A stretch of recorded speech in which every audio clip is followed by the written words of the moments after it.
오늘은 지난 2주 전에 사실 이제 우리는 배달의 민족이라고 해서 배달국의 건국에 대해서 알아봤는데요. 이 배달국은 18대 환웅천왕 좀 전에 말씀하셨지만 그 18명의 환웅천왕이 삼성기 하에 전하고 있습니다. 그렇지만 그분들의 어떤 당대 행적이라든지 이런 것들은 거의 전하지 않고 있는데요. 그중에서 이 3대 성웅이라고 해서 세 분의 행적을 중심으로 해서는 이제 삼성기라든지 태백일사, 신시봉기 등에 많이 나와 있습니다. 그래서 환웅천왕과 또 웅시 여왕의 어떤 건국사를 제외하고서 가장 많은 부분의 어떤 기록이 남아 있는 분들이 이 3대 성웅이라고 하는 세 분인데요. 근데 이 세 분을 우리가 뭐 많이 잊혀졌죠. 그리고 이제 지금 중국에서 어떻게 보면은 자신들의 조상으로 이렇게 모시고 있는 그런 어떤 형국이 됐는데요. 오늘 이 시간에는 이 배달국의 세 분, 배달국 문명을 개척하고 또 이렇게 지도하신 세 분을 알아보도록 하겠습니다. 아이고, 지난 시간에 이제 우리는 어떤 민족입니까? 라고 하는 것을 알아봤는데요. 이제 신시, 우리는 이제 배달의 민족이다. 그래서 그 배달의 민족이라고 하는 것은 단군조선 이전에 신시 배달국이 있었다. 그리고 1565년 동안 18분의 환웅천왕이 다스렸다라고 했는데요. 한국인은 그 환웅천왕과 함께 온 솔도 3천이라고 합니다. 무리 3천, 문명 개척단 3,000명의 자손이라고 하는 것도 얘기를 했습니다.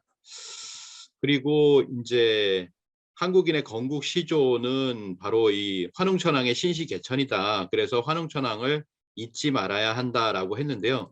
이 환웅천왕을 잊지 않고 기리는 그때 당시의 제도가 바로 웅상이라는 제도가 있었다고도 제가 말씀을 드린 것 같습니다. 제가 웅상이라고 할 때 웅은 이제 환웅이고요. 그다음에 상은 뭐 항상 상자인데 항상 마음속에 환웅천왕을 마음에 이렇게 둔다라고 하는 그런 뜻이겠죠. 그래서 이 두 글자에 동방 역사 문화의 비밀이 다 담겨 있다 이렇게도 이야기를 합니다. 그래서 산해경에 보면 이 조선 숙신의 나라는 백민의 나라 북쪽에 있는데 웅상이라는 이름의 큰 나무가 있다라고 했습니다. 태백일사를 보면 큰 나무를 봉하여 환웅신상으로 삼아서 여기에 배례를 올렸다, 절을 올렸다라고 하는 거죠. 이러한 신상, 신수를 세속에서 웅상이라 불렀는데 상이란 항상 임하여 계신다는 뜻이다라고 했습니다. 그리고 이제 산해경에서는요, 좀 전에 말씀드린 그 부분에서 이제 왈웅상이다라고 하는 부분에 이어서 선팔대제라고 하는 부분이 나와요. 선팔대제. 선팔대제라고 하는 것은 전에 8명의 제왕들이 모두 이 웅상이라고 하는 제도와 이 법을 따랐다라고 하는 겁니다. 자, 이 8명의 대제는 누구일까? 8명 하면은 생각나는 게 바로 사망오제죠. 사망오제. 이게 중국 고대의 전설적인 제왕이라고 이렇게 뭐 사전식으로 이렇게 나옵니다. 중국 역사가 시작되었다는 설화 속에 인물 해가지고 사망오제를 얘기하는데 이 사망오제가 정해지진 않았어요. 그래서 문헌마다 다 다릅니다. 그렇지만 그 문헌에서도 공통적으로 또 나오는 분들이 있죠. 어찌됐던 중국 고대의 전설적인 제왕을 사망오제인데 이분들이 전부 다 뭐냐 하면은 바로 웅상의 그 법을 따랐다라고 하는 겁니다. 그러니까 환웅신상을 모셔놓고서 거기에 이렇게 기렸다라고 하는 거죠. 환웅천왕이 어떤 분인가라고 하는 것을 알 수가 있고 또 하나는 뭐냐면 이 분들이 바로 동이족이라고 하는 겁니다. 고대 중국에 8명의 뛰어난 대표자가 있었다고 얘기를 하고 있어서 그걸 삼황오제라고 하지만 100% 전원 동이족이다. 황제 헌원도 동이족이다. 이 8분이 모두 환웅신상을 모셨다라고 하는 겁니다. 이들을 이제 중국의 시조로 편입을 하고 있는데요.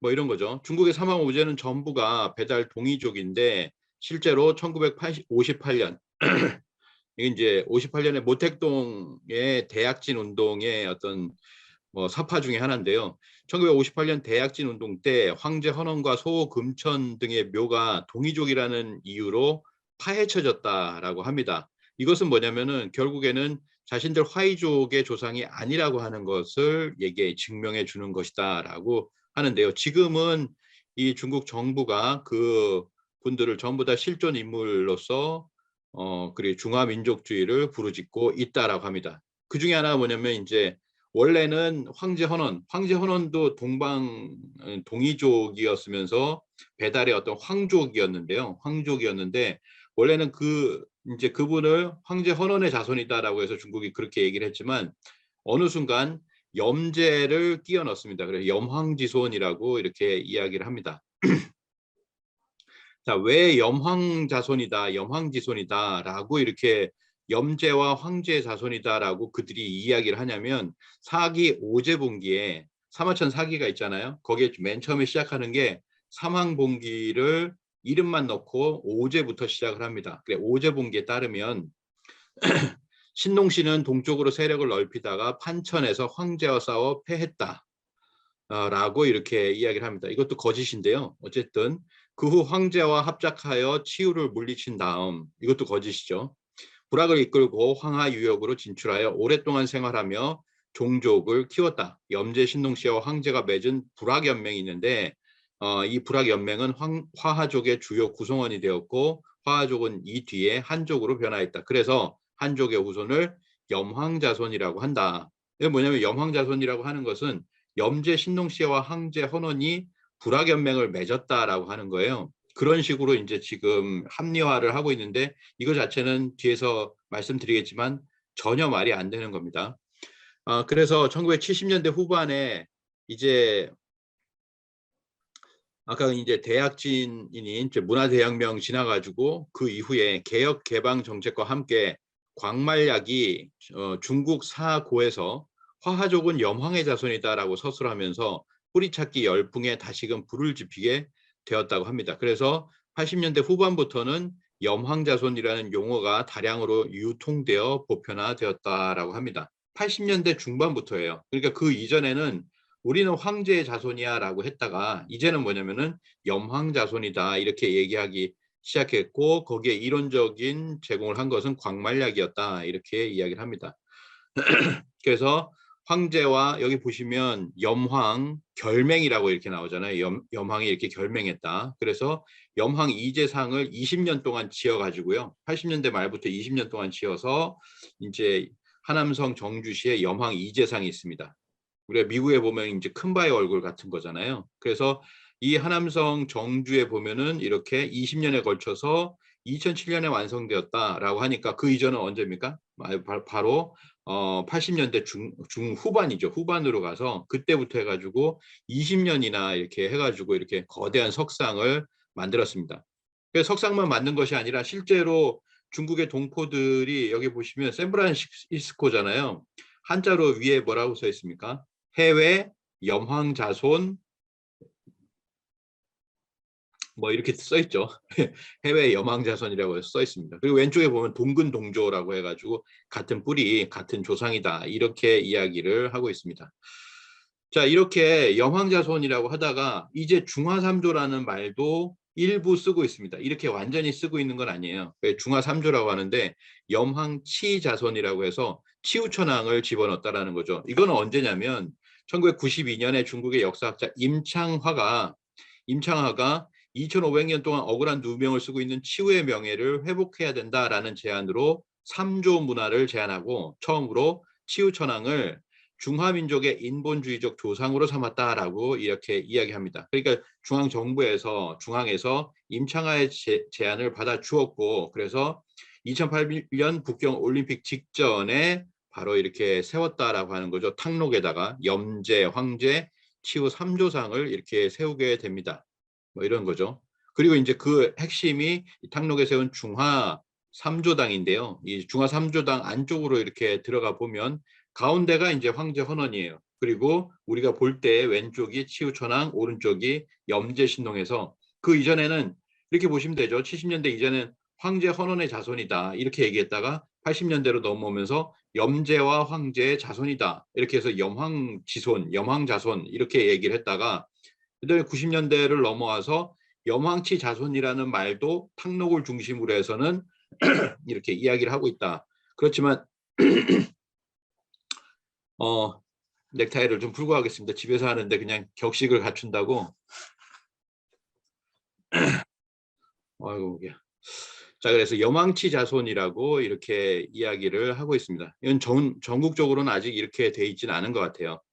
자, 그래서 이제 사망오제라는 말을 아까 썼잖아요. 그럼 사망오제의 첫머리는 이 사망이 되는데, 이 사망에 대해서 이 중국 사람들은 뭐라고 하느냐라고 하면 문헌마다 다 다르다라고 말씀을 드렸습니다. 그래서 여러 문헌에서 공통적인 분은 누구냐? 복희 씨, 태호 복희 씨와 염제 신농 씨라고 하는 분이에요. 이 두 분이 이제 공통적이고, 그다음에 문헌마다 다른 것이 뭐냐면 세 번째입니다. 세 번째. 세 번째는 황제냐, 여와냐, 수인이냐, 추궁이냐, 공공이냐라고 하는 거죠. 이 세 번째 어떤 변동이라고 하는 것은 뭐냐면 세 번째부터 사실은 왜곡이 있습니다. 왜곡이 있기 때문에 이 사망에다가 황제를 집어넣었으면 좋겠다라고 하는 뭐 이런 부분이라든지, 황제를 또 오제로 빼면서 여기다 다른 사람을 집어넣어야 된다는 뭔가 변동을 자꾸 주려고 하기 때문에 여기가 이제 혼돈스러워졌다라고 생각을 합니다. 근데 복희 신농 씨는 고정이죠. 그래서 이 태호 복희 씨와 염제 신농 씨 그리고 치우천왕을 우리 배달 민족의, 배달 또 문명의 3대 성웅이다라고 이렇게 이야기를 하거든요. 그런데 이분들을 어떻게 가져가냐? 바로 자신들의 중국의 어떤 조상으로 지금 가져가고 있는 형국인데, 우리는 이걸 모르고 있다라고 하는 거예요. 이 세 분을 어디서 교과서에서 배우거나 이런 것이 아니기 때문에 대부분은 그냥 이렇게 중국의 어떤 시조로 알게 되는, 우리가 검색해도 뭐 네이버나 이런 데 검색해도 치우천왕, 염제신농, 태호복희시에도 거기에 우리 민족의 조상이다라는 얘기는 전혀 나오지 않습니다. 자, 그래서 이 배달 문명의 3대 영웅에 대해서 한번 한 분 한 분 해서 오늘 딱 세 분만 알아보도록 하겠습니다. 먼저 태호 복희 씨를 보도록 하겠습니다. 태호 복희 씨의 모습, 대표적인 모습은 이렇게 호피를 두른 모습으로 이렇게 그려놓고 있고요. 앞쪽에 보면 그 호피 발 앞쪽에 보면 이렇게 팔괘가 그려져 있는 거 뭐 보이실 겁니다. 그래서 태극기의 팔괘를 처음 그리신 분이 5,500년 전에 동이족의 조상인 배달국의 태호 복희 씨다. 이분은 뭐 18명의 환웅 중에서 5대 태우의 환웅의 막내 아들이신데요. 근데 이제 어떻게 중국에서는 이렇게 기리고 있느냐. 감숙성에 보면 또 복희성이라고 이렇게 써 있습니다. 하남성에는 천하제일묘 복희묘라고 합니다.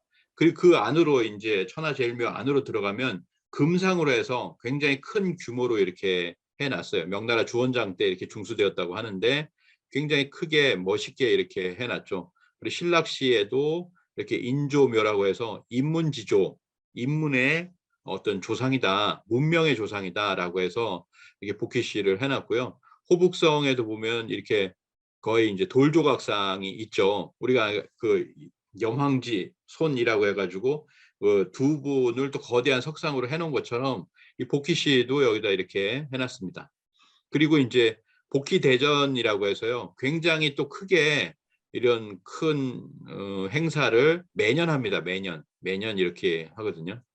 그래서 이 복희 씨란 분은 누구시냐라고 하는 거죠. 바로 이 배달국에는 18명의 환웅천왕이 계신데 그 중에서도 5대 태우이 환웅이 있습니다. 5대 커바란, 거불리, 우야고, 모사란, 태우이. 5대 태우이 환웅에 12명의 아들이 있었는데 그 중에 막내 아들이 바로 바로 이 태호 복희 씨인데요. 성은 풍씨요. 이름은 방하요. 이 방하라는 이름도 다른 중국 문헌에 나오거든요. 신기하게. 뭐 신기한 건 아니죠. 원래 맞으니까 나왔겠죠. 그리고 호는 태호로서 크게 밝다라고 하는 뜻이다. 이분을 갖다가 사망지수라고 합니다. 사망 중에서도 첫머리다라고 하는 거죠. 실제로 이제 역사 순으로 봤을 때도 그렇고 첫 머리가 이분이십니다. 그래 복희 씨고요. 그래서 실제로 사망으로 그러는 고정 사망이라고 해야 되겠죠. 복희 신농 씨인데 복희 씨가 맨 앞에 있다. 근데 이분을 동이족이라고 한다는 거예요. 이들 스스로가 그렇습니다. 중국 스스로가 뭐라고 써 있냐면 중국 역대 제왕록이잖아요. 이 출판사에 보면 동이족이라고 분명히 써 있죠. 확대를 시켰습니다. 사람 머리에 뱀의 몸을 하고 있는 인도 사신으로 왜곡된 테오보키시다. 뭐 이렇게 얘기했는데요. 98년 중국 상해 출판사 역대 제왕록에 테오보키시의 성은 풍이며 고대 동이족이다. 이렇게 명확하게 얘기를 하고 있어요. 부산현 학자 같은 경우도 테오보키시가 동이족이라는 것은 고대로부터 공인되어 온 일이다. 이렇게 이야기를 하고 있습니다.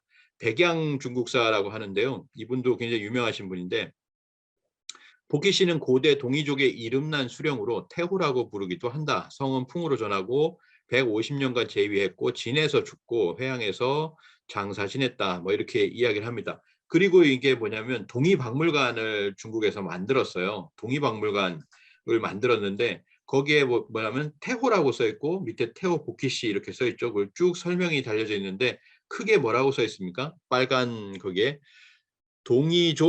동이족적 수령 이렇게 되어 있습니다. 동이족의 수령이라는 거죠. The leader of 동이 tribe 이렇게 되어 있습니다. 그래서 분명하게 동이족이라고 하는 것을 밝히고 있습니다. 태호 복희씨, 태호란 무슨 뜻이냐? 태양과 같이 밝다라고 해서 태호라고 하는 것은 밝음을 뜻합니다. 우리가 이제 광명족이라고 하잖아요. 배달, 뭐 밝은 달, 밝은 땅, 뭐 이런 뜻이잖아요. 그래서 그와 같은 어떤 광명의 의미를 담고 있습니다. 태호, 그것도 크게 밝다라고 하는 거죠. 그래서 밝을 호자를 이렇게 씁니다. 출생과 직책, 이제 태백일사 신시본기에 보면은 밀기와 대변경을 인용을 하는데요. 이 밀기에 보면 복희는 신시에서 태어났다. 우리 신시 배달국이라고 하잖아요. 그 도읍이 신시인데 이 신시에서 태어나서 우사의 자리를 세습하였다. 그리고 뒤에 청구 낙랑을 거쳐서 마침내 진에 옮겨와 가지고 수인 유소와 함께 그 이름을 서방에 서토라고 합니다. 우리가 이제 동방이잖아요. 동방 동이족인데 거기서 서쪽으로 진출하여서 그 지역을 보통 서방 또는 서토라는 말을 쓰죠. 대변경에는 복희는 신시로부터 나와 우사가 되었다라고 해서 다른 문헌임에도 동시에 똑같이 이렇게 얘기를 하고 있습니다. 신시에서부터 나왔다라고 하는 거죠. 근데 이제 우사라고 하는 거는 딱 이렇게 생각이 드실 거예요. 풍백우사 운사라고 아마 들어보셨을 겁니다. 삼국유사 고조선기에도 나오고 풍백우사 운사를 거느리고 그 다음에 뭐 이제 주벽 뭐 해가지고 다섯 305사라고 해요. 305사를 더불고서 이제 환웅천왕이 조직을 이렇게 만들기 시작하는데 풍백우사 운사라고 합니다. 우는 구름 문자잖아요. 그리고 우는 또 비에 해당이 되는데 바로 이 태호복희 씨는 막내 아들이었지만 그런 왕족으로서 우사의 자리를 가지고 있었다라고 하는 겁니다. 그러면 또 하나의 왕족이 있죠. 황제 헌원이에요. 이 황제 헌원은 관직이 뭐냐 이거에 관해서 중국 문헌에서 이렇게 다루고 있어요. 춘추자전에서 구름으로서 관명을 기록하였다 이렇게 나오고요. 그 다음에 백관과 사장을 모두 운자로 기록하였다 이름하였다. 결국에 뭐냐면 황제 헌원은 뭐냐면 운사였다는 거예요. 그러니까 환웅천왕이 천자입니다. 환웅천왕이 천자고 거기에서 뭐 왕족이 되었든 뭐가 되었든 풍백우사 운사의 어떤 직책의 역할을 했냐라고 했을 때 태호복희 씨는 우사의 역할을 했고 황제 헌원은 운사의 역할을 했다라고 하는 그것을 보시면 될 것 같습니다. 뭐 이렇게 그림으로 보면 이런 것들 많이 그림이 나오죠. 풍백우사 운사 하면은 우사는 비니까 운사는 구름이고 풍백은 바람이니까 그런 어떤 역할을 하는 세 가지 역할이죠. 그래서 환국에 이런 환웅천왕 그리고 그 아래쪽에 바로 삼백과 오사 제도가 있다. 거기에 풍백, 우사, 운사가 이런 입법, 행정, 사법처럼 그런 어떤 제도가 있다라고 하는 겁니다. 여기에서 운사, 우사를 맡았다라고 하는 것이고요. 그리고 복희의 능은 어디에 있느냐. 제왕세기를 보면 복희 씨는 구이에서 태어나 성기에서 자라고 어대현에서 붙였다. 이게 산동성 어대현이거든요. 그러니까 제왕세기라는 건 중국 문헌이고요. 우리 문헌의 태백일사의 대변경을 인용해서 복희의 능은 지금 산동성 어대현 부산의 남쪽에 있다. 이렇게 이야기를 하고 있습니다. 산동성 어대현은 어디냐? 이 산동성은 원래 동이족이 그냥 계속해서 살았던 곳이잖아요. 여기입니다. 그래서 아까 신시에서 처음 태어나서 그리고 묻힌 곳이 어디냐면 산동성 미사년이라고 했잖아요. 그래서 빨간 화살표입니다. 빨간 화살표가 되고 중국 측의 주장은 무엇이냐면 감숙성 쪽에서 이렇게 태어나가지고 이 하남성 회양현에 묻혔다. 아까 천하제일묘라고 해서 금상으로 된 그 묘 있잖아요. 그래서 그곳에 묻혔다라고 중국 측 문헌에서는 주장을 하고 있습니다. 이 주장이 굳이 이렇게 뭐 대립하는 것은 아니고 중국 문헌에서도 보면 산동성 미사년에서 묻혔다라고 하는 내용이 분명히 나와요. 여기는 이제 산동성 미사년입니다. 여기도 뭐 조금 작긴 하지만 복희묘가 이렇게 되어 있습니다. 이렇게 되어 있고요. 안쪽으로 들어가면 복희상이 있습니다. 그래서 중국 산동망의 글을 보면 이렇게 나옵니다. 산동성 미사년은 고대로부터 복희에게 제사를 바치는 곳이었는데 태호 복희가 거주하고 묻힌 곳으로 중국 문명의 중요한 기원이므로 중국 복희 문화의 고향이다. 이렇게 스스로가 평가를 이렇게 하고 있잖아요. 그러니까 묻힌 곳이다라고 하는 거죠. 이게 중국 문헌에도 분명히 산동성 미사년이 이 환단고기와 더불어서 이렇게 나오고 있습니다. 그러면은 이 태호 복희 씨는 어떤 분이셨냐? 역의 창시자다. 첫 번째로 역의 창시자다. 우리가 알고 있는 이제 주역이라고 하죠. 그것의 어떤 창시자. 그리고 음양 오행의 창시자. 이게 오행이라는 것을 갖다가 뒤에 오행이란 이름이 나와야 오행이 그때부터 시작이 된 것이 아니고 5,500년 전에 이미 오행의 틀을 그려놓은 하도를 그리셨어요. 지금으로부터 5,500년 전 바로 이 태호 복희 씨는 하도를 그려서 이 하도와 더불어서 그 뒤에 나온 것이 낙서잖아요. 단군 조선 때 이제 낙서가 나옵니다. 그래서 하도의 도와 낙서의 서를 합해가지고 도서라고 그래요. 그래서 도서관이라고 하는 것은 원래 하도와 낙서를 보관하는 곳이었다. 보관하는 굉장히 중요한 장소였는데 거기에 이제 다른 것도 보관하다가 보니까 결국에는 도서관이 되었다라고 합니다. 그래서 이 하도를 그려서 음양 오행 사상의 기틀을 마련했다. 그건 뭐냐면 음양 오행 사상의 기틀이 바로 하도라는 거죠. 그리고 이 하도에서 보면은 우리 훈민정음도 나옵니다. 그래서 훈민정음의 모음 체계가 전부 다 하도에서 나오잖아요. 그래서 하도를 그려서 음양 오행의 사상의 기틀을 마련하고 팔괘를 지어 주역의 기초를 닦았다. 복희씨 덕분에 인간이 우주 변화의 법칙을 체계적으로 이해할 수 있는 길이 열렸다. 그리고 이제 금을 만들어서 물고기 잡는 법, 결혼제도, 그다음에 침과 금수를 만들어서 인간 삶의 편리를 도모했다. 뭐 이런 여러 가지들을 하셨는데요. 복희씨는 한마디로 동양 철학의 아버지요, 인류 문명의 창시자다. 이렇게도 이야기를 하고 있습니다. 그리고 이제 태극기 8개를 제작을 했다. 아까 말씀을 드렸고요. 자, 주역 개사전에 복희 씨는 이렇게 설명되어 있습니다. 옛날에 포이 씨가 천하를 다스릴 때 포이 씨가 이제 복희 씨입니다. 위로는 우러러 하늘의 모양을 관찰하고 아래로는 굽어 땅의 모범을 관찰하였으며 옆으로는 날짐승, 들짐승의 현상과 땅의 마땅함을 살펴 가까이는 자신의 몸에서 취하고 멀리는 모든 사물에서 비유를 취하여 8궤를 처음으로 그리셨다. 8개를 그리셨고 신명의 덕과 통하게 하여 만물의 상황을 종류대로 분류하셨다라고 해서 처음으로 8개를 그리신 분이다. 시획 8개. 굉장히 유명한 말이죠. 시획 8개. 8개를 그리셨습니다.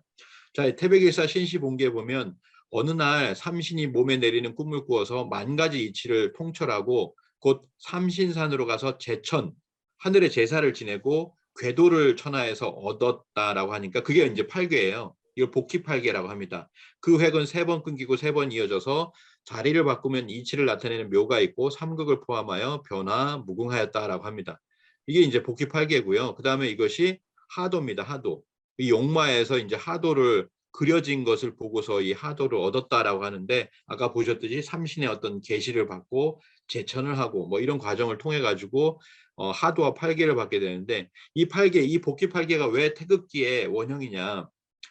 태극기를 요즘에 많이 얘기하잖아요. 태극기가 뭐 중국 거다. 뭐 중국은 다 지금 자신의 것이라고 얘기를 하니까 그러면서 뭐냐면은 이 태극기의 사괴는 어디서 나왔냐? 그거 우리 저 중국 거 아니냐라고 얘기하는데 우리가 이렇게 얘기합니다.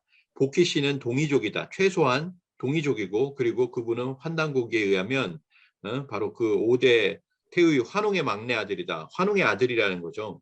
그리고 이제 8괴를 보시면 이 8괴에서 사정방이라고 하죠. 동서남북에 보면 건곤감리가 있습니다. 이 건곤감리를 45도로 회전을 해서 가운데 태극을 그리면은 지금의 태극기가 되는 것이죠. 그래서 이 팔괘는 여러 가지 팔괘가 있는데요. 그중에서 이 복희팔괘에 해당이 되고 이 복희팔괘에서 바로 이 태극기가 그려졌다라고 하는 거죠. 그리고 이 팔괘가 어디로 가냐면은 팔괘 라이프니츠 그리고 컴퓨터라고 하는데 서양에서 이진법은 라이프니츠가 처음 고안하고 이를 바탕으로 해서 계산기를 발명을 하게 됩니다. 그 계산기에서 컴퓨터가 나오잖아요. 근데 그렇게 되는데 그것이 그 원리를 어디에서 아이디어를 얻었냐라고 하면은 태극도를 입수를 했다. 라이프니츠는 8개 배열이 이진법을 나타내는 것이라는 사실을 알아내고 이렇게 얘기를 합니다. 그러니까 라이프니츠는 나의 불가사의한 새로운 이진법의 발견은 5천여 년 전 고대 복희 왕이 발견한 철학서이며 문학서인 주역에서 나온 것이다라고 고백을 했습니다. 그러니까 결국에는 뭐냐면 복희 씨가 그 했던 8개의 어떤 발명, 그것이 라이프니츠를 낳았고 라이프니츠가 컴퓨터 이렇게 이어져 가지고 빌 게이츠를 낳았다, 이런 얘기까지도 나온다라고 하는 거죠. 이게 라이프니츠의 이진법 이렇게 계산기고요. 그다음 또 하나는 뭐 달력인데 갑자로 시작하는, 지금 우리가 이제 갑자, 을축, 병인, 정묘하는 육식갑자잖아요. 이걸 갑력이라고 얘기하는데 신시의 개해를 고쳐서 개해로부터 시작되는 개해력을 고쳐가지고 갑자로 세수를 삼았다라고 하는 그런 기록이 있습니다. 그다음에 이제 복희시에서, 복희시의 부인은 누구시냐, 여와씨라고 합니다. 여와씨, 여와씨라고 하는데요. 우리가 보통 국립중앙박물관도 3층에 올라가 보면 이 복희 여화도라고 하는 것이 있어요. 복희 여화도. 왼쪽에 있는 분이 여와씨고요. 오른쪽이 복희씨입니다. 복희씨인데요. 왼쪽에 있는 분은 뭘 들고 있습니까? 캠퍼스를 들고 있어요. 콤파스를 들고 있고요. 그 다음에 이제 오른쪽에 복희 씨는 직각자를 들고 있어요. 그래서 직각자로 그릴 수 있는 거는 네모를 그릴 수가 있고, 그다음에 컴파스로 그리는 거 원을 그리잖아요. 그러니까 이건 뭐냐면 우리가 알고 있는 우주 철학인 천원지방을 얘기합니다. 하늘은 둥글고 그리고 땅은 방정하다라고 하는 것이죠. 그게 바로 어떤 우주의 어떤 모습을 담고 있는데, 이 우주를 창조하는 모습을 이렇게 손에 쥐고 있는 것을 통해 가지고 이렇게 얘기를 하고 있죠. 그래서 여기 보시면은 이런 화상석이라든지 이런 데도 보면 나오죠. 한 분은 콤파스를 들고 있고 직각자를 들고 있는, 두 분이 아래쪽에 용의 어떤 뱀의 다리라는 데 꼬여 있잖아요. 그게 꼬여 있어서 이 둘을 뭐 여동생이니 이렇게 얘기를 하는데 부부입니다. 부부의 어떤 형상이죠. 그래서 복희 씨와 여화 씨는 이렇게 부부로서 이렇게 결혼을 하셨고요. 그리고 여화 씨는 복희 씨의 제도를 그대로 계승하여서 계승을 한 분으로 이렇게 알려져 있습니다. 그래서 아까 보시면은 삼황 중에서 뭐냐면은 복희, 그다음에 염제, 신농, 그다음에 여화 씨를 넣은 것도 있었잖아요. 그래서 그렇게까지도 불릴 정도로 위대한 분 중에 한 분이 이제 여화 씨다, 이렇게 이야기를 합니다. 그리고 이제 성씨의 시작이 바로 이 풍씨성에서 시작을 하죠. 복희 씨를 풍성지조라고 합니다. 복희 씨는 처음에 풍씨였다. 근데 이게 풍씨였는데 이것이 이제 한 15대 정도 지나면서 풍씨가 사라져요. 그러면서 여러 가지 다른 성씨로 이렇게 바뀌게 됩니다. 바뀌어서 남게 되고, 풍이라고 하는 성씨 같은 경우에는 우리 몸에 이렇게 이제 풍채가 좋다, 뭐 이제 풍골 좋다, 뭐 이런 말로만 이렇게 남게 된다, 이렇게 이야기를 합니다. 그래서 옛적에 풍국이 있었다. 복희 씨의 풍국이 있었는데 풍으로 인해서 생겨났기 때문에 풍씨가 되었다라고 이렇게 합니다. 풍산에서 살게 되어 성을 풍씨라고 하였다. 또 배닥의 동이 구이족 가운데 풍이족이 있습니다. 이 풍이족 출신이기 때문에 풍씨라고 하였다. 이거는 거꾸로 이제 풍씨가 있었기 때문에 여기에서 이 동이족, 풍씨 동이족을 풍이라고 했겠죠. 예. 그 후에 염제 신동씨가 강수에 살면서 성을 강씨로 삼았는데, 이 강씨가 곧 인류 성씨의 기원이다라고 해서 풍씨는 15대 이후에 사라졌지만 강씨가 최초의 성씨가 된다라고 하는 겁니다. 그래서 이제 사략 언해에 보시면은 여기 이렇게 나오죠. 노란 부분에 개풍성 일입이다, 이렇게 나옵니다. 그래서 염제 신농씨는 강씨 성인데 풍성을 이어받았다라고 하는 거잖아요.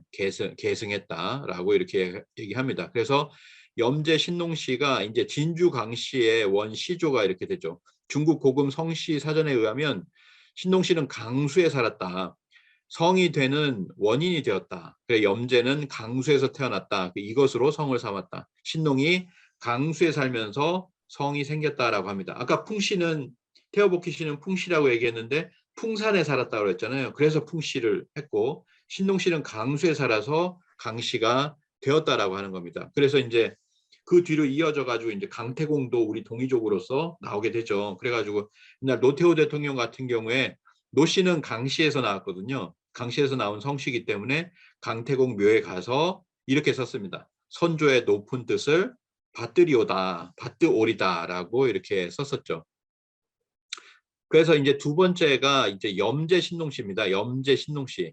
그래서 신농씨는 상고시대 불학연맹의 이름난 수령이다. 이건 중국 인물사전에 이렇게 나오는 거예요. 강수에서 태어났기 때문에 성을 강이라고 했다. 진에서 살다가 곡부로 옮겼다는 설이 있다. 부를 다스렸던 신으로 염제라고 부른다. 이렇게 나옵니다. 또 이제 중국 상고시대의 임금이고 성은 강씨고 화덕으로 임금이 되고 불로서 관리를 통제하였다. 염제라고 한다. 염자를 보시면은 불화자가 두 개가 있잖아요. 굉장히 뜨겁죠. 그런 어떤 화덕이다라고 합니다. 열산에서 일어났다고 열산시라고도 하고 온갖 풀을 맛보아 따뜻하게 하고 차게 하는 성씨를 알아서 의서인 신농 본초를 지었다. 8개를 부연하여 64개를 만들었다. 뭐 여러 가지를 얘기를 합니다. 그래서 염제라고 해가지고 이제 바이두백과에 보면 중국 상고 불학의 수령이다. 뭐 이런 식으로 이제 이야기를 하고 있습니다. 그리고 야광이다. 약을 모든 의학의 시조라고 하잖아요. 의학의 시조다. 그래서 이제 야광이다 이렇게도 얘기하고 오곡의 왕이다, 곡식의 왕이다 뭐 이렇게도 이야기를 합니다. 그래서 이 태오보키 씨 그 다음으로 이제 염제 신농 씨가 나오게 되는데요. 염제 신농 씨의 시기는 언제냐? 아까 그 태오보키 씨는 5대 태의 환흥 때라고 했잖아요. 그러면 염제 신농 씨는 언제냐면 8대 안부련 환흥 때입니다. 8대 안부련 환흥 때 이때죠. 이때의 인물이 바로 염제 신농씨라는 거죠. 화덕으로 임금이 되고 불로서 관리를 통제하였다. 그래서 염제라고 한다. 그래서 화덕지제 뭐 이렇게 이야기를 합니다. 요거는 천자문인데요. 천자문을 보면은 이렇게 써 있습니다. 아주 축약해서 써놓잖아요. 그래서 용사라고 하는 건 보키 씨를 얘기를 해요. 제왕으로 용사다. 그 다음에 화제, 아까 염제라고 그랬잖아요. 염제 또는 화제라고 해서 화제는 바로 신농 씨를 얘기를 합니다. 이 신농 씨는 농경의 시조, 대표적으로 농경의 시조다라고 얘기를 합니다. 그렇기 때문에 이제 신농이라고 하잖아요. 거꾸로 하면 농신인데 농사의 신이에요. 신농이 절기에 따라 땅의 이로움을 분간하고 농기구를 제작해 농사 짓는 법을 처음으로 가르쳤기 때문에 사람들은 그를 신농씨라고 부르며 농업의 시조로 추앙하게 되었다라고 하는 겁니다. 해남자에 따르면 신농씨가 오곡의 파종법을 가르치려고 할 무렵에 하늘에서 수많은 씨앗이 비처럼 쏟아졌다. 그래서 그 씨앗들을 모아서 땅에 심었는데 이것이 인류가 먹는 오곡의 시초가 되었다라고 합니다. 또 하나는 뭐냐면 이런 농경의 어떤 시조이면서 의학의 시조입니다. 그래서 신농씨는 일찍이 온갖 풀을 맛보고 물맛이 단가 쓴가를 알아보아서 백성들로 하여금 알고 피할 수 있게 했는데 하루에 70번씩 중독되었다. 하루에 그 70차례 이상 중독되면서 뭐냐면은 이거는 어디에 쓰는 풀이다. 이거는 어디에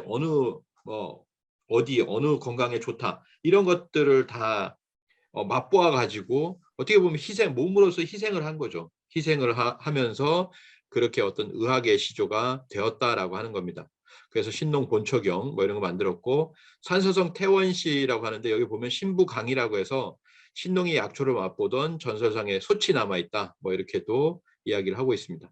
또 하나는 뭐냐면 교역의 신이다. 시장의 신이다라고 하죠. 그래서 염제 신농시 때 백성들이 정착해서 인구가 증가했다라고 합니다. 곡식과 삼을 많이 생산하고 먹을거리 옷가지가 풍부하게 되니까 서로 나누는 거예요. 그래서 염제는 시장 제도를 처음으로 실시하게 되었습니다. 그래서 시장을 여는 시각을 딱 태양이 한가운데 오는 그때로 이렇게 정했는데 이것이 이제 주역에도 나오는 유명한 문구인데요. 일중위시 교역이 퇴야라고 맨 밑에 노란 글씨로 되어 있죠. 일중위시. 태양이 정중앙에 뜰 때 그때 시장이 이루어지며 교역을 하고 그 다음에 퇴장했다. 각자 집으로 이렇게 파하면 집으로 가게 되었다라고 하는 거죠. 이 시장이라는 것이 그때 이렇게 만들어졌고 지금도 보면 저도 아파트에 살고 있지만 금요일마다 이 아파트에는 이제 시장이 열리거든요. 제가 이제 3단지에 사는데 4단지로 가면 또 목요일날 열리고 해서 이런 뭐 7일장이 됐든 5일장이 됐든 그런 형식이 갖추어진 그때가 언제냐라고 하면은 바로 염제 신농시 때다. 그래서 염제 신농시 여러 가지로 이제 이렇게 얘기를 하는데요. 뭐 보시면 아시겠지만 쟁기를 만들었다. 매뉴얼 보면 쟁기를 만들죠. 그다음에 풀잎은 약의 효능을 알게 되고 아마포, 도자기, 악기, 활과 화살 뭐 그런 것들을 만들고 물건을 교환하는 시장을 열었다라고 합니다. 이 신농의 부치는 소전씨라고 합니다. 소전씨도 알아두면 좋은데요. 소전씨. 염제는 소전지자다 이렇게 나옵니다. 염제는 소전지자다 이렇게 나오는데 뒤에 이제 중국 문화에서 또 뭐가 나오냐면 바로 사마천 사기의 맨 첫 번째 황제는 소전지자다 이렇게 나오거든요. 그러면 소전의 아들이 그러면 첫 번째 염제 신농씨하고 황제 헌원인가? 그래서 둘이 불화가 연맹을 맺었나? 라고 하는데 이 염제 신농시하고 황제 헌원은 500년 차이가 납니다. 500년 차이가 나는데 그렇게 해버린 거예요. 사실은 뭐 그런 경우들이 고대로서는 뭐 꼭 왜곡이라기보다는 좀 축약을 했다. 우리가 삼국유사 고조선계에도 보면 환인이 아들 환웅에게 뭘 이렇게 전하고 또 환웅은 또 단군을 낳았다 이렇게 얘기하는데 18대 단군의 1500년을 갖다 축약해서 가족사로 만들어 버렸잖아요. 그래서 그 가족사에서 아 이게 역사다. 뭐 이걸 찾아야 되는 거예요. 환인이 있으면 환인의 나라가 있었다라고 하는 걸 찾아야 되는 거고 환웅이 있으면 환웅의 나라가 있었다는 걸 찾아야 되기 때문에 똑같이 소전지자다라고 해서 500년 차이가 나게 되는 부분을 우리가 이제 알아야 되겠죠. 그래서 이 웅시족이라고 하는 거는 환웅과 있잖아요. 환웅의 어떤 환족이 있었는데 거기에 이제 웅족과 그리고 호족이 왔었잖아요. 호족이 왔었는데 우리도 환족이 되고 싶습니다라고 하니까 이 환족의 신계에 들어오기 위해서 너희들은 수행을 해야 된다라고 해서 마늘과 쑥을 이렇게 주면서 21일 동안 동굴에서 수행을 하게 하는데 웅시족은 거기에서 이제 성공을 했잖아요. 호족은 거기서 이제 퇴출됐습니다. 그래서 그 웅시족이 거기서부터 쭉 내려온 거예요. 이 웅시족에서 갈려나간 후손 중에서 소전이 있었다. 근데 이 소전이 있었는데 이 소전에 대해서만 중국에는 나오는데 뭐냐면은 헌당고기 태백일사에는 안부련 환웅 말기에 소전이 명을 받고 강수해서 군병을 감독했다. 그러니까 소전이 강수에 있게 된 것의 원인에 대해서 태백일사는 얘기를 하고 있습니다. 안부련 환웅이 시켰다라는 거죠. 안부련 환웅이 지시를 해서 너는 강수에서 군병을 감독해라 라고 하는 걸 맡아가지고 그 명을 소전이 받은 겁니다. 소전을 받아서 그렇기 때문에 이제 강수에 있는 거죠. 그래서 이러한 어떤 과정이 있다라는 거고요. 안부령 환웅 때 그 소전이 있었고 이 소전의 그 자식이 뭐냐면은 바로 이제 신농시다라고 하는 겁니다. 그 있고요. 그리고 10대 갈고 환웅 때가 있는데 이 10대 갈고 환웅 때는 뭐냐면 사만비기에 이렇게 써 있습니다. 갈고 환웅께서 10세 환웅께서 신농의 나라와 국경을 정했다. 그러니까 뭐냐면 신농 씨가 계셨고 신농 씨가 이제 돌아가시면서도 이게 나라가 생긴 거예요. 신농 씨의 나라하고 국경을 정했는데 공상의 동쪽이 환웅천왕의 나라가 되었다라는 거죠. 그러면 공상의 동쪽이 환웅천왕의 나라니까 공상과 공상의 서쪽 이쪽이 뭐냐면은 신농의 나라가 공상의 어느 지점까지 어떤 서쪽이 바로 신농의 나라, 신농국이 되는 겁니다. 그래서 소전은 고시 씨의 반계 자손이며 아까 말씀드렸던 웅시족 출신인데 고시 씨의 반계 자손이다 이렇게 얘기했습니다. 고시 씨는 우리가 이제 고시래 하잖아요. 우리가 고시래라고 하는 뭐 농가에서 이제 뭐 참을 먹고 막걸리가 왔을 때 막걸리를 세 곳에 이렇게 뿌리면서 고시래 이렇게 합니다. 그게 뭐냐면 이 농사의 농림부 장관 옛날에 이제 배달국 시대에 또는 단군 시대에 농림부 장관을 맡았던 그 직책이 뭐냐면 고시거든요. 그래서 이 고시에게 예를 표하는 것이 고시래입니다. 고시래 이렇게 하거든요. 그래서 이 배달국 시대 환웅의 신하 중에서 고시 씨가 있었습니다. 이 고시 씨의 반계 자손이며 웅시족의 출신이다. 소전은 안부령 환웅의 신하이자 유흥국의 군주였다. 이렇게 이야기를 합니다. 그래서 신농은 열산에서 창업을 하셨는데 열산은 열수에서 흘러나오는 곳이다. 신농은 소전의 아들이고 소전은 소호 씨와 함께 모두 고시 씨의 반계 자손이다. 이렇게 얘기합니다. 그래서 강수에 안착한 소전 씨에게서 난 아들이 신농 씨다. 후대 중국 기록에서 신농 씨가 우두인신의 모습으로 묘사된 것은 머리가 이제 솥불이 돼 있어요. 이런 모습이거든요. 그래서 환웅의 우가 고시 씨의 후예였기 때문인 것으로 보인다. 이렇게 정경희 교수의 논문에는 이렇게 나와 있습니다. 그러니까 머리가 이제 소머리라는 거예요. 이렇게 뿔이 두 개가 나 있습니다. 그래서 소머리에 사람 몸 우두인신으로 왜곡된 염제 신농시다라고 얘기했는데 이 동방의 어떤 신격으로 이렇게 받들어 모시는 분들이죠. 그래서 반인반수의 형태인데 이것이 꼭 격화한다기보다는 신적인 존재이기 때문에 이렇게 묘사를 한 부분도 있을 수 있다라고 하는 거죠. 그래서 중국의 신농 관련 유적을 보면 전부 다 이게 솥불을 하고 있어요. 이렇게 염제 하남성 신의산이라고 하는데 이게 신농산입니다.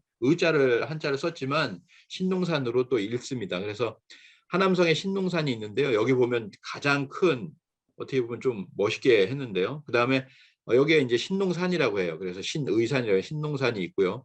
중국 호북성 신농가의 재단에 보면 또 이렇게 눈을 감고 있는 모습으로 이렇게 그려놨는데 어쨌든 뿔이 이렇게 쭉 나 있잖아요. 그런 모습으로 이렇게 하고 있고 호북성 수주시 여산진 신농사당이 있고 또 이렇게 신농시가 있고 호북성 수주시에 또 사당 정원에 신농시에 또 동상이 있습니다. 호남성 주주시에 염능현 염제릉이 있습니다. 염제릉. 그다음에 염제 신농 사당, 섬서성 보계시. 이 보계시에서는 매년 정월 11일과 7월 7일에 신농에게 제를 이렇게 지낸다고 합니다. 역주본에 환단국이 역주본에 나와 있는 사진들 좀 모은 건데요. 염제 신농 사당 섬서성 보계시의 그 사당의 어떤 모습이고요. 섬서성 보계시 염제릉. 이게 바깥에서 봤을 때 또 이렇게도 동상을 만들어 놨습니다. 이게 보면 이게 오곡이잖아요. 벼와 같은. 그래서 농사의 신으로서 모습을 보여주고 있습니다. 대만으로도 넘어가도 대만에도 있는 신농궁 뭐 이렇게 이분도 이제 신농 대왕으로 이제 동상이 있죠. 그래서 대만의 또 라이프 스타일 샵도 신농 생활 뭐 이렇게 해가지고 이게 신농을 가져다 썼습니다. 자 이렇게 해서 보니까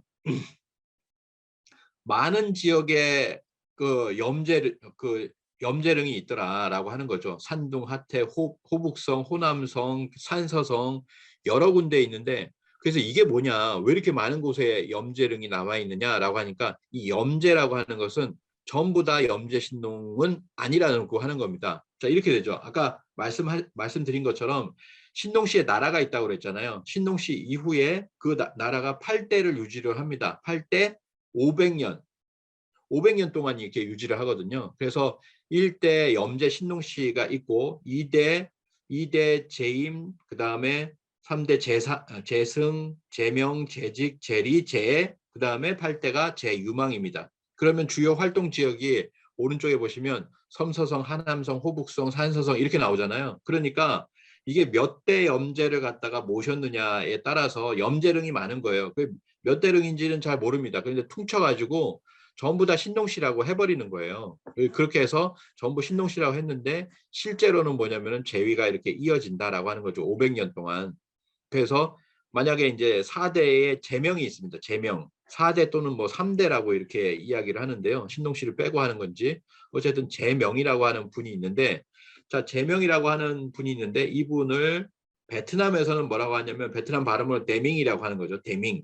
데밍이라는 이제 신농시의 뭐 셋째 아들이 있다 뭐 이런 식으로 얘기하는데 실제로는 신농시 이후에 제명이 이제 통치를 하는데 이 제명에서 뭐냐면은 북부 지역은 중국이 통치하는 분이 있고 그다음에 록둑이라고 하는 분이 남부를 통치하는데 베트남을 통치한다는 거예요. 그래서 실제로 베트남의 뿌리는 어디냐 했을 때 그 근원적인 뿌리로 갔을 때는 신농시다라고 하는 거죠. 신농시 나라에서부터 시작됐다. 베트남은 그렇게 이야기를 하고 있습니다. 그래서 염제 신농시의 후손들은 강씨를 비롯해서 250여 개 성이 있는데 중국과 대만, 홍콩, 그리고 인도네시아, 베트남, 필리핀 이제 뭐 필리핀이 어떻게 있는지는 잘 모르겠어요. 근데 동남아 일대에 널리 퍼져 살고 있다라고 전해지고 있습니다. 우리나라도 이제 신농시의 흔적이 있죠. 고구려 벽화 오호미에 보면 이런 신농시를 아예 소머리로 그려놨어요.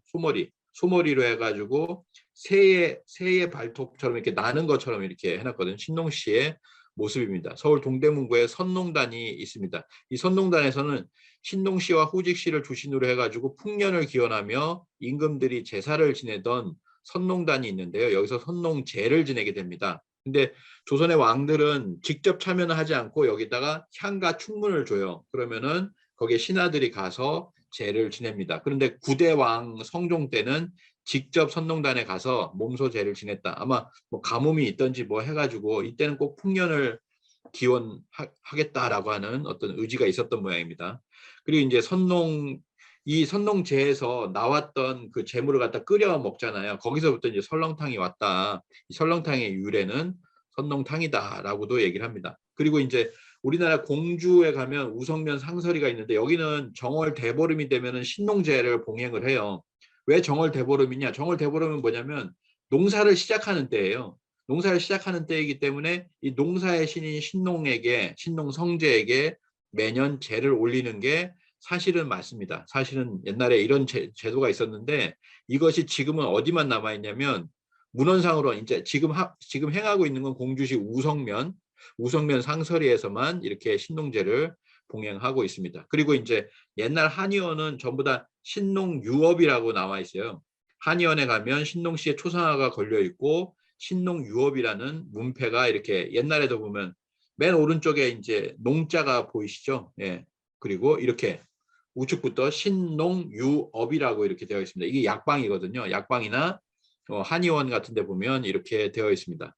그리고 또 신농유업이라고 하는 거는 신농이 남긴 그런 업이 뭐냐 두 가지잖아요. 농경, 그 다음에 의학입니다. 그러니까 이제 한의학방에도 신농유업, 그 다음에 농사를 지을 때도 이 농기에 보면 신농유업이라고 이렇게 써 있습니다. 그래서 농사의 신인 신농씨를 지칭하는 신농과 그가 남긴 업이라는 뜻의 유업이라고 써 있는 불의 깃발이다 이렇게 얘기를 하고요. 그래서 실제로 이렇게 뭐 농악을 할 때 신농유업이라고 이렇게 쓰고 그 깃발을 들고 이렇게 나갑니다. 그리고 이제 뭐 그 신농유업이라고 써 있지는 않지만 신농씨를 갖다 그린 그림이에요. 그래서 농사신 신농씨가 살포를 메고 용을 탄 모습을 하고 있다. 민화 강진군에 있었던 민화입니다. 이 신농씨도 이제 돌아가시게 되는데 중국 호남성에서 돌아가시게 되는데 장사시에 장사 지냈다. 이거 뭐 라임을 맞췄는지 모르겠는데 신농씨가 즉위한 지 120년에 붕어하시니 장사에서 장사를 지내게 됩니다. 호남성 장사시죠. 신농씨는 극독이 있는 단장초를 맛보다가 이게 백초를 맛보았다고 그랬잖아요. 여러 가지 맛보다가 중독도 되고 약을 알아냈다 이렇게 하시는데 결국에는 돌아가시고 말았다. 그가 죽은 후에 시신은 차릉에 묻혔다라고 합니다. 차릉이라고 하는데요. 실제로 이제 차의 뿌리가 되시는 분이다. 이렇게도 이제 중국은 또 차를 좋아하잖아요. 우리도 뭐 차를 좋아하지만 그 모든 차의 원조가 누구냐라고 하면 염제 신농씨를 얘기를 합니다. 그것도 이제 맛보다가 보니까 이거는 이 차는 뭐에 좋다. 뭐 이런 그런 거를 하셨겠죠. 그래서 차릉에 묻혔다. 이 신농의 나라는 신농국이 있다라고 하는 거. 그래서 기원에 보면은 이렇게 나옵니다. 신농씨가 8세 530년간 천하를 다스린 뒤에 헌원씨가 나타났다. 이렇게 이야기를 합니다. 아까 말씀드렸던 8대까지 신농씨가 있는데 이 8대가 누구냐면 유망씨예요. 이 유망씨 때는 알아둬야 되는데요. 사기에 보면 세근이 있습니다. 여기 보면 사기에는 세쇠라고 해가지고 이 신농씨 시대가 쇠퇴했다라고 하는 얘기를 하잖아요. 근데 이것이 뭐냐? 이거는 신농씨가 아니다. 신농씨 후대 자손의 도덕이 쇠퇴하고 엷어졌다는 뜻이지 염제 신농씨 그 자신을 가리키는 것이 아니고 아니다라고 하는 것을 얘기를 합니다. 방고가 말한 참노란 인물이며 황보밀이 말한 제 유망이다. 그러니까 신농씨가 아니라 8대의 유망이라는 거예요. 유망. 그래서 뭐냐면은 이 유망이 중요한 게 이 신농국이 8대 유망에 이르렀을 때 쇠퇴의 길을 걷게 됩니다. 뭔가 이제 정치적으로 부패를 했든지 뭐가 됐든지 간에 쇠퇴의 길을 걷게 되고 백성들이 원망이 있든지 이런 거죠. 이때 치우천왕이 나서는 거예요. 치우천왕 제위 초기에 서방으로 출정하여 이 신농국이 어디 있습니까? 아까 공상이 있고 공상 동방이 환웅의 나라라고 그랬잖아요. 그리고 공상과 그 공상의 서쪽이 바로 이 신농의 나라였는데 서방으로 이제 출정을 하는 거예요. 서방을 출정해서 산동, 강소, 안희성이 배달의 영토로 흡수되었다라고 합니다. 이게 바로 이제 치우천왕이거든요. 그래서 세 번째 치우천왕에 대해서 알아보도록 하겠습니다. 이 치우천왕 때는 4700년 전 배달국의 통치자가 바로 치우천왕이고 황제 헌원과 동시대 그리고 자오지 환웅천왕이라고 합니다. 멋있게 이제 그려놓은 그림들 초상화 그리고 이거는 게임이죠. 고대 신화 치우천왕 스토리를 재해석한 게임이다. 멋있게 이렇게 그려놨는데 우리 18대 환웅 중에서 14대 자오지 환웅천왕이 바로 치우천왕입니다. 아까 태호 복귀 씨는 태호의 환웅의 막내 아들이라고 했죠. 그리고 안부련 환웅 때 강수의 감독을 하던 소전 씨의 아들이 바로 염제 신농 씨라고 했습니다. 근데 이제 직접적 다이렉트로 환웅이신 거예요. 자오지 천왕, 치우 천왕입니다. 치우 천왕 때는 지금까지 이제 도읍을 계속 신시에 있었는데 청구로 옮기게 됩니다. 그래서 후기 청구 시대가 이렇게 열리게 되고요. 전쟁의 신 그리고 무신의 원조다라고 이렇게 이야기를 합니다. 그래서 그렇기 때문에 뭐냐면은 일단은 뭐 말씀드릴 수 있는 것은 염제 신농은 황제 헌원과 연맹을 맺을 수가 없다. 왜냐하면 같은 시기가 아니기 때문이다. 염제 신농 500년 뒤에 황제 헌원이 등장을 합니다. 그래서 황제 헌원의 때는 염제 신농구의 마지막 8대 왕인 유망의 시기다. 게다가 유망과 헌원이 연맹을 맺은 적이 없다. 연맹을 맺은 적이 없는데 이걸 또 연맹을 맺었다라고 하는 거예요. 자, 이렇게 보시면 됩니다. 아까 보셨던 고시씨의 그 계통에서 소전씨가 나왔다고 그랬잖아요. 소전씨가 나왔는데 소전씨의 진짜 아들은 염제 신농씨입니다. 염제 신농씨는 직계 진짜 첫째 아들이고요. 그리고 둘째 아들이 뭐냐면 공손씨의 조상이 되는 욱이라고 하는 분이에요. 그 욱이라는 분의 10대를 내려가면 이제 황제 헌원이 있는 겁니다. 10대를 내려갔을 때 황제 헌원이 있어요. 그리고 염제 신농시에서 8대를 내려갈 때 500년이 지나서 유망씨가 있습니다. 유망씨가 있어서 이 유망과 황제 헌원은 동시대예요. 유망과 황제 헌원은 동시대라고 하는 겁니다. 그래서 뭐냐면은 첫 번째로 이 신농국이 쇠퇴를 할 때 치우천왕과 대립을 하는 게 뭐냐면 첫 번째 치우천왕의 큰 전쟁이 유망과 그 다음에 유망의 장군인 소호가 있습니다. 유망과 소호가 있는 그곳과 이제 치우천왕이 싸우게 됩니다. 이제 그 내용을 보시면 태백기사 신시본기에 유망의 정치력이 쇠약해지자 치우천왕이 군사를 일으켜 출정하셨다. 그래서 이제 81명을 뽑아요. 천부경이 이제 81자로 돼 있는데 그래서 그런지 모르지만 81명을 형제와 부계에서 이렇게 뽑아서 모든 군사를 거느리게 하고 갈로산에 쇠를 캔다라고 해서 이때 쇠를 씁니다. 4700년 전에 갈로산에 쇠를 캐어서 칼과 갑옷과 창과 큰 활과 호시를 많이 제작하셨다. 그렇게 해가지고 탕록을 함락시키고 구원에 올라가 싸울 때마다 승리를 거두셨다. 그리고 1년 사이에 9제후의 땅을 함락시키고 이제 갈로산 다음에 옹호산에 올라가서 구치로서 수금과 석금을 캐어 예가와 옹호국을 만드셨다. 이것도 이제 무기죠. 그럼 무기를 만들어서 어디로 가냐면 공상으로 진격을 하게 됩니다. 이 공상이 아까 말씀드렸던 신농국의 수도잖아요. 신농국의 수도로 진격을 하는 거예요. 그래서 유망의 도읍지였다. 이렇게 이야기를 합니다. 그래서 그때의 치우천왕이 나갔을 때 죽은 시체가 들판에 가득하니 서토의 백성들은 간담이 선을 해서 도망가지 않는 자가 없었다. 이때 유망이 소호로 하여금 막아 싸우게 하였다는 거예요. 유망이 이제 소호하고 같이 있는 거죠. 그래서 소호 뭐 장군으로 추정이 되는데 소호 장군이 막아 싸우게 하였다. 이에 천왕께서 예가와 옹호창을 휘두르며 소호와 크게 싸울 때 큰 안개를 일으켰다. 그래서 적의 장수와 병졸로 하여금 혼미하여 자중질환을 일으키게 하니 소호가 패했다는 겁니다. 소호가 대패하여 황급히 공상으로 들어가 유망과 함께, 그러니까 도읍으로 다시 들어가서 유망과 함께 달아났다는 거죠. 탈출한 겁니다. 이제 지금 저희가 졌습니다라고 하면서 탈출을 하기 시작을 하는 겁니다. 이게 환단고기에만 나오는 게 아니고 규원사화에도 나옵니다. 이때 치우천왕군은 양수를 건너 공상으로 진격을 하게 되는데 공상은 유망의 도읍지다. 공상에서는 소호가 군사를 이끌고 대항하여 왔는데 치우천왕이 안개를 크게 일으켜서 옹호창을 휘둘러서 소호를 공격하니 소호는 허겁지겁 탕록을 바라보고 달아났다라고 합니다. 그래서 공상에서 이제 탕록으로 다시 가는 거죠. 이런 어떤 과정이고요. 그래서 치우천왕이 하늘의 제사를 지내고 천하를 뭐라 되어 있죠? 예. 천하를 태평하게 할 것을 맹세하여 고하시고 다시 진군하여 탕록을 포위 압박하여 일거에 멸망시키셨다. 여기에서 뭐냐면 신농국이 여기서 문을 닫는 겁니다. 신농국이 이제 문을 닫는 거예요.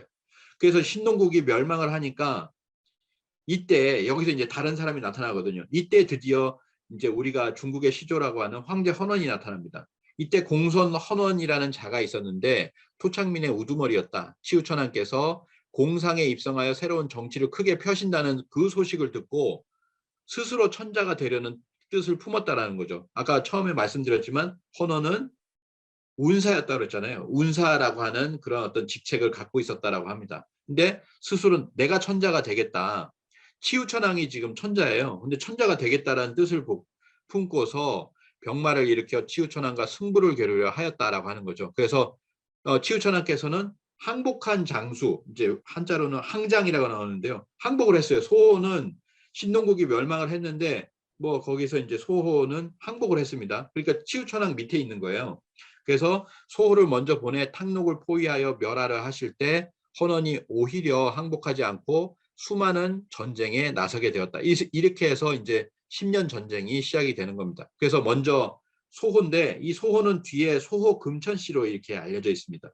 소호금천씨인데 소호금천과 공손헌원이 맞서게 되는 거죠. 맞서게 되는 겁니다. 그래서 중국으로 들어가서 이 소호는 사망 5제 중에 한 본으로 이렇게 얘기가 되고 있는데 어떻게 나오냐면요. 중국의 제왕색이나 이런 중국 사서들을 보면 공손씨의 아들이 황제 헌원이고요. 이 황제 헌원의 아들이 소호금천이다 이렇게 나오거든요. 그러니까 이게 말이 안 된다는 거예요. 황제 헌원이 아들이 소호금천이 아니다라고 하는 거죠. 왜 아니겠습니까? 아니 이게 말이 안 되잖아요. 헌당국이 규원사에 의하면 소호는 신농국 유막 밑에 있던 장수였으나 항복을 하고 치우천왕 밑으로 들어가서 치우천왕과 공상에서 벌이다가 탕록에서 항복하고 이후에 황제 헌원이 치우에게 전쟁을 걸어오니까 먼저 나가서 싸운 장수가 됩니다. 그러니까 아들이 아버지하고 이렇게 싸우는 격이 되잖아요. 이거는 말이 안 되는 거죠. 이거 말 자체가 안 되고 황제 헌원의 아들은 소호가 될 수가 없다라고 하는 겁니다. 동시대의 그냥 인물이에요. 동시대 인물. 그래서 여기에서 이제 막 소호 장군이 아마 패한 것 같습니다. 패하거나 몇 번은 이겼거나 패했거나 해가지고 결국 10년을 가는데 여기서 이제 붙는 거죠. 공손 헌원과 치우천왕이 붙는 그 대결을 하게 됩니다. 엄마는 어때요? 네. 자, 이어서 하겠습니다. 자, 그 사기와 삼성기 하에 보면 이렇게 나옵니다. 치우가 가장 포악하여 천하에서 능히 그를 정벌하지 못하였다라고 하잖아요. 그러니까 치우가 막강 최강이었다라고 하는 거예요. 그거를 저쪽에서 문헌에서 얘기한다면은 포악하다 이렇게 얘기를 할 수 있겠죠. 그래서 그 마지막 붙는 전쟁이 뭐냐면 바로 탕록대전이라고 합니다. 배달국 14대 좌우지 천왕과 황제 헌원이 중국 탕록에서 10년간 73번의 전쟁을 했는데 치우천왕이 전승을 했던 대전쟁이다. 그러니까 어떤 전쟁은 작고요. 어떤 전쟁은 뭐 그냥 들어와서 도둑질만 하고 뭐 이런 것들이 쭉 이어져 오다가 크게 이렇게 붙은 거죠. 크게 붙었는데 치우천왕이 사로잡아서 항복을 시켰습니다. 항복을 시켰는데 이 황제 헌원도 배달국의 황족이다 보니까 그 사람을 죽이지는 못하고 그냥 이렇게 항복을 시키고 이제 그 다음에 이제 용서를 해줬다. 뭐 이렇게 되는 겁니다. 그런데 그거를 갖다가 이제 중국 문헌에서는 거꾸로 치우를 잡아 죽였다라고 이렇게 만들어 놓은 거죠. 이 황제 헌원은 풍산을 지나다가 배달국의 수도가 이때 청구가 됐잖아요. 이 청구에 그때 당시에 치우천왕의 스승이었던 동방의 큰 스승인 자부선사가 있습니다. 이 자부선사에게서 사망 내문을 전수받고 큰 깨달음을 얻었다라고 하는데 이 이제 보통 우리가 도교 쪽을 갖다가 황노학이라고 하잖아요. 황제 헌원과 노자의 어떤 학문이다 이렇게 이야기를 하거든요. 그 처음에 황제 헌원이 어디서 받았냐면 바로 치우천왕의 스승인 자부선사에게서 사망내문을 전수받았다라고 하는 거예요. 그래서 치우천왕의 스승이 자부선사였는데 헌원과 그리고 또 창일과 대요가 모두 이제 자부선생 밑에서 신교의 문화와 철학을 전수받고 있었다라고 하는 겁니다. 헌원은 사망 내문경을 전수받았고 대요는 간지의 술법을 전수받았고 칭힐은 부도지문을 전수받았다. 부도지문은 이 천부경과 관련돼 있겠죠. 천부경과 뭐 하도라든지 그래서 부도지문을 전수받았다. 그 후에 헌원은 탕록에서 군사를 일으켰다가 치우의 공격을 받고 대요와 창일에게 도움을 요청했다. 이게 뭐냐면 이제 치우천왕이 있어요. 그리고 거의 비슷한 헌원이 있고 헌원과 싸우고 있는데 여기에 이제 대요의 세력과 창일의 세력이 있는 겁니다. 그러니까 뭐냐면은 내가 지금 공격을 했는데 치우를 공격을 했는데 나 혼자는 힘이 부족하니 대요를 찾아가고 창일을 찾아간 겁니다. 근데 치우천왕이 이미 어떻게 보면 선수를 쳐놓은 거죠. 만약에 황제 헌원을 돕는다고 하면은 대요, 창일 가만두지 않겠다. 라고 하는 어떤 그런 스토리가 있는 거예요. 그래서 대요와 창일에게 도움을 요청했으나 대요와 창일은 치우를 추정했다라고 하는 거죠. 대요와 창일은 배달의 자부 선생으로부터 또 문무를 전수받은 것도 있기 때문에 스승의 나라를 배반할 수 없었던 것이다. 결국에는 뭐냐면 헌원 혼자 싸워야 했던 겁니다. 그래서 헌원의 세력이 10년간 73회의 치열한 전투를 벌이다가 헌원은 치우에 사로잡히고 무릎을 꿇리게 된다. 이게 뭐냐면은 원래 이 그 황제 헌원과의 치우천왕이 그 탕록대전입니다. 그러니까 가장 중요한 어떤 사건인데 이거를 금살치우로 왜곡을 했다는 거예요. 치우를 잡아서 죽였다라고 하는 걸로 왜곡을 했다는 겁니다. 이게 사기 오제봉기에서 사기의 첫머리에 바로 이 황제를 출연시키면서 뭐냐면 치우를 사로잡아 치우가 난을 일으켜가지고 치우를 사로잡아 죽였다라고 이렇게 이야기를 하는 겁니다. 바로 치우는 사기 집회를 보면 치우는 옛날 천자의 호칭이다 이렇게 얘기했잖아요. 이게 뭐냐면 천자는 누구냐? 이 천자를 호칭한 최초의 사람이 누구냐면 치우라는 거예요. 치우는 옛날 천자의 호칭이다라고 하는 겁니다. 결국에는 뭐냐면 중국 역사의 시조로 헌원을 만들려고 하다 보니까 헌원을 천자, 즉 동북아의 주도권자로 만들려고 했기 때문에 헌원이 천자가 되면 중국은 그 출발부터 천자의 나라, 천자국이 된다. 중국을 원래부터 동북아의 패권자인 것처럼 만들기 위해서 사마천은 금살치우가 필요했던 것이다. 그러니까 헌원이 처음부터 천자였고 이 치우가 난을 일으켜서 그걸 잡아 죽였다라고 하는 아주 강한 천자가 되겠죠.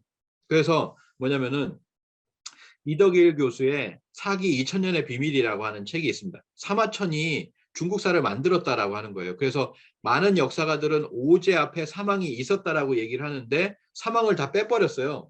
그러니까 사망은 다 동이족이라는 거죠. 그래서 이제 그나마 황제 헌원을 동이족이었지만 그래도 이 화하족을 위해서 큰 어떤 세력을 만들었던 이 황제 헌원을 갖다 앞세워야 되겠다라고 해서 이 오제 앞에다가 황제 헌원을 두게 됩니다. 사마천은 사마천이 사망을 수록하지 않은 게 큰 의문인데 이 의문을 갖다 풀어가는 과정이 이 사기 2000년의 비밀이거든요. 사망이 누구인지 사마천은 왜 사망을 삭제했을까? 그것은 뭐냐면은 황제를 내세우기 위한 겁니다. 그래서 이 사망을 없애다 보니까 어떻게 되냐면 사망을 없애고 뭐 오제의 앞에다가 황제를 내세우다 보니까 사마천 사기를 따라가는 세력들은 뭐냐면은 그럼 황제가 오제의 앞이구나. 그러면은 복희 신동은 있는데 여기는 어딜까? 이거 여화일까? 수인일까? 추경일까? 공공일까? 이렇게 된 거예요. 그리고 이제 상서서, 제왕석에 이런 데는 황제로 또 이렇게 되어 있는 것인데 과연 사망이 누구냐? 그들이 이제 받들고 있는 실제로는 제가 생각하기엔 복희 신동 원래 치우였다.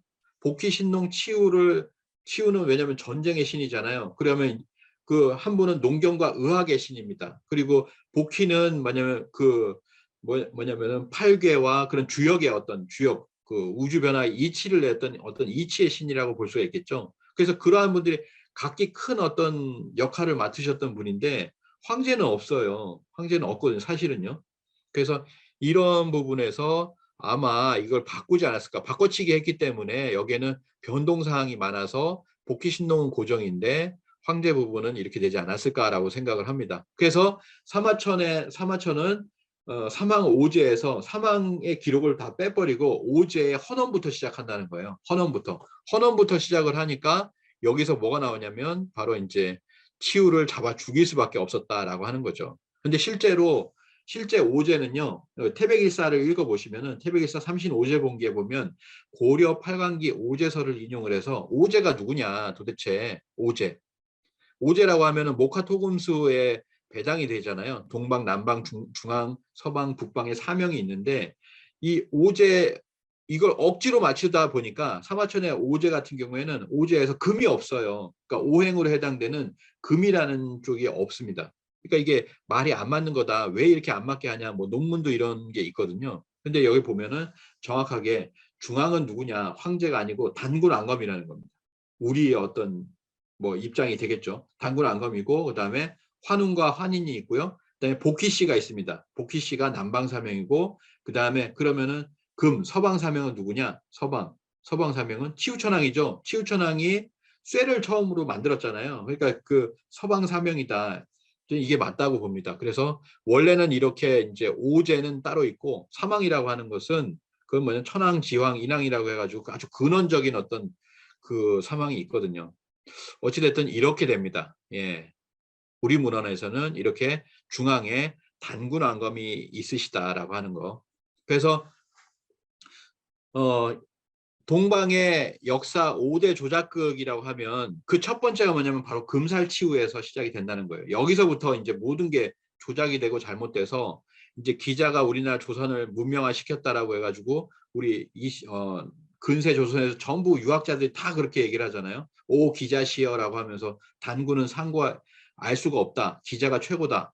이런 거를 이제 사대주의를 하게 되는데 이 기자조선의 문제, 그다음에 위만조선, 그다음에 한사건 뭐 한반도설, 그다음에 임나일본부설 이게 동북아의 역사 5대 조작극인데 그 첫 번째가 뭐냐면은 바로 금살치우다. 이걸 통해 가지고 사망오제도 다 바뀌었고 모든 것을 다 역전시켰다라고 하는 거죠.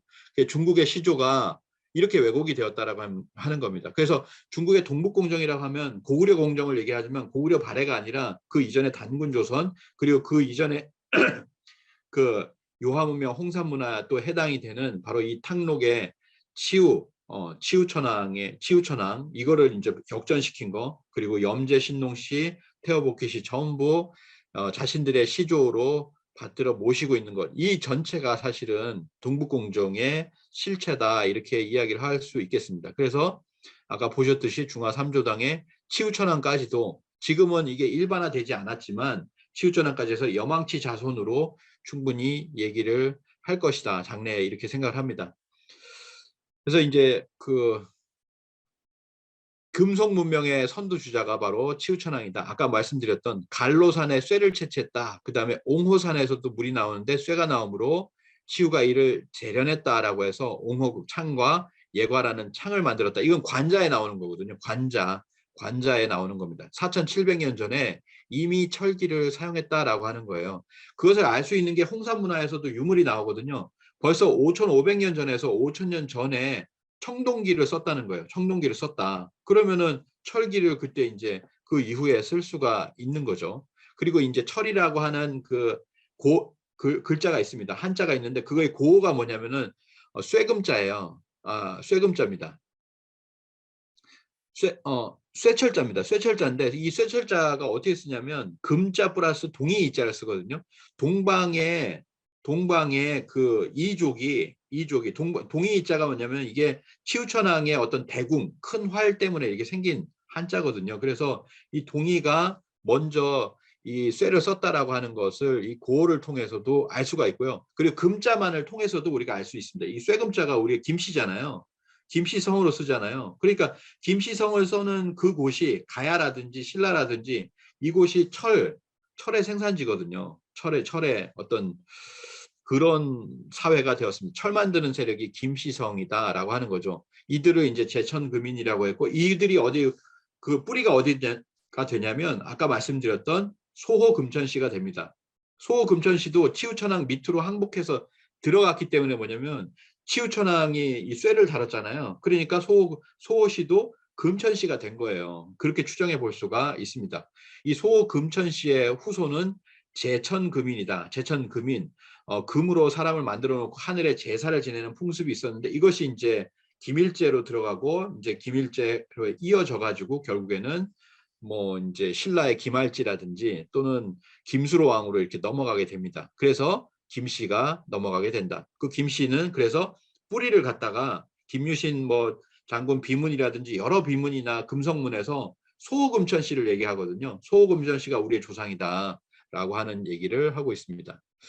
자, 그래서 이 쇠철자의 고어 같은 경우 일본에 남아 있어요. 지금 보면은 이렇게 우리나라에 남아 있지 않고 이제 일본에만 이렇게 남아 있습니다.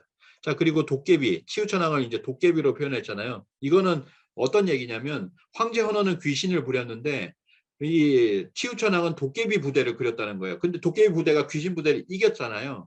그러니까 뭐냐면은 이 도깨비의 어떤 귀면이라든지 귀면 방패라든지 문에다가 이걸 붙이는 것 이런 것들이 뭐냐면 귀신을 물리치는 게 되는 거예요. 그래서 그런 어떤 겁니다. 그래서 치우천왕은 임해 망량 신도 울루와 같은 도깨비를 동원했다라고 이렇게 이야기가 전해지고 있습니다. 그래서 도깨비는 항상 귀신을 이기는 존재가 되었다라고 하는 거죠. 그래서 이게 붉은 깃발에다가 뭐 이런 귀면의 모습을 하고 있다. 그리고 이제 평창 올림픽 때도 보면 이게 도깨비 난장이라고 하는데 이 방상시 탈이라고 해서 치유 탈이거든요. 그러니까 치우천왕을 외친 거예요. 평창 올림픽 때도 이게 치우천왕을 외쳤고 조폐공사에서는 2017년부터 14대 치우천왕을 모델로 메달을 발행을 했습니다. 여기 보시면 오른쪽에 치우천왕이라고 돼 있잖아요. 그리고 뒤에는 귀면화가 이렇게 있습니다. 2018년, 2019년, 2020년 계속해서 만들고 있어요. 자, 이제는 치우천왕까지 했고요. 결론을 내도록 하겠습니다. 결론은 처음에 말씀드렸지만 이렇게 배달국의 3대 성황, 3대 영웅에 대해서 이렇게 알아봤는데요. 우리는 이걸 모르고 있다라고 하는 겁니다. 한국인은 이 배달국조차 모르고 있고 배달국의 건국조인 환웅천왕을 완전히 이렇게 잊고 살고 있다라고 하는 겁니다. 그리고 이 배달국의 18대 환웅 중에서 특히 이렇게 기록이 많이 남아있는 치우천왕, 염제신농, 태호복희씨, 우리 문명의 어떤 시조가 되는 이런 분들을 모르고 있고, 이 분들이 배달국의 성인 제왕들인데 중국이 자신들의 조상으로 편입을 해서 매년 제사를 지내주고 있으나 우리는 이분들을 잊고 살고 있다라고 하는 겁니다. 그래서 뭐냐면은 다시금 환웅천왕을 다시금 우리가 다시 살펴보고, 그다음에 이 배달국의 18대 환웅 그리고 3대 성왕에 대해서 꼭 우리가 알고 다른 분들에게도 많이 이렇게 알렸으면 좋겠습니다. 예, 마치겠습니다. 감사합니다.